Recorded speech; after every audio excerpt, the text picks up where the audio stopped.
First of all, let me start off by thanking the Goodman family, not only for sustaining the legacy of a family member who gave so much in such a supreme way to the struggle, but has continued to maintain the spirit of that family's commitment to justice and to human rights by giving us the foundation which is responsible for today's gathering and all the work it does throughout the year, sustaining and awarding and encouraging people to become socially engaged in our activism. As far as the Schoenberg is concerned, it is the home to so much history. Sidney Poitier and Ossie Davis and Ruby Dee and I were all alumni. We were all teenagers who ran around in the basement of the library attempting to be artists. And our success was in no small part due to the fact that the Schoenberg, as an institution in the midst of our communities here in Harlem, did so much to nurture young men and women who aspired to be better than what we were experiencing. I'm also glad to see that one of the earliest members of my growing up not only gave this state a great service by his own political contributions, but also gave his son. And to look at Basil Patterson and to see him still walking. Stand up, Basil.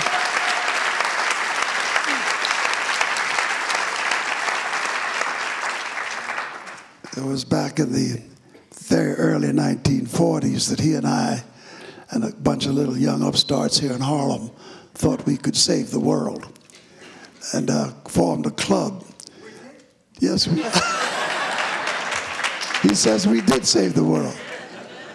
Anyway, we were arrogant enough to think that we could call ourselves the Altruists, which was the name of our little social club, rounding up young people to come and celebrate. It was this New York, it was this environment that yielded so much that helped move the agenda along.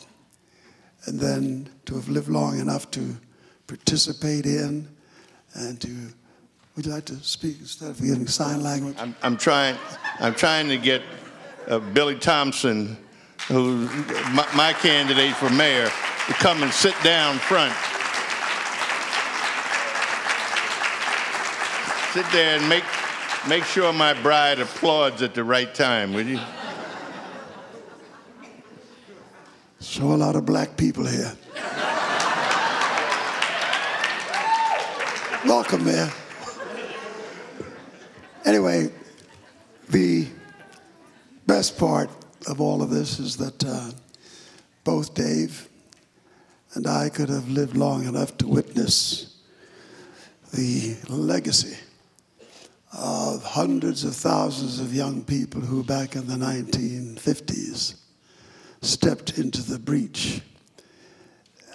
America's capacity for historic amnesia looks at the young people today and see them protesting and raising their voices in dignity and in nonviolence to scream out against a system that is not only corrupt to its core and unjust, but doesn't show any imagination in terms of who is being groomed to lead the future of this nation.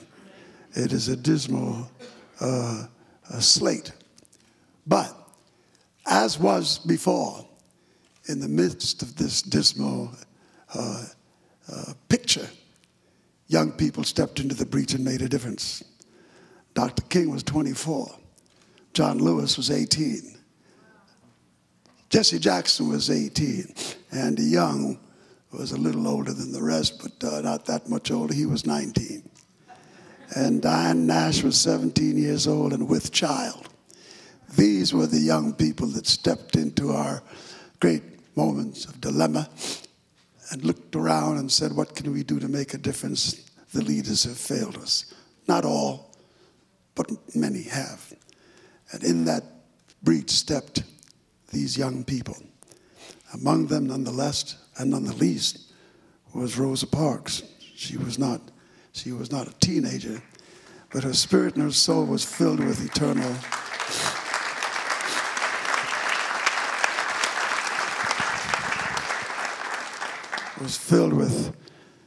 promise. Now, when you look at the people in Occupy Wall Street, people say they are discontented, they're malnourished spiritually, they have no direction, they're just misfits. Well, those are kind of words in describing them in comparison to what we were called when we stepped into our space and our time.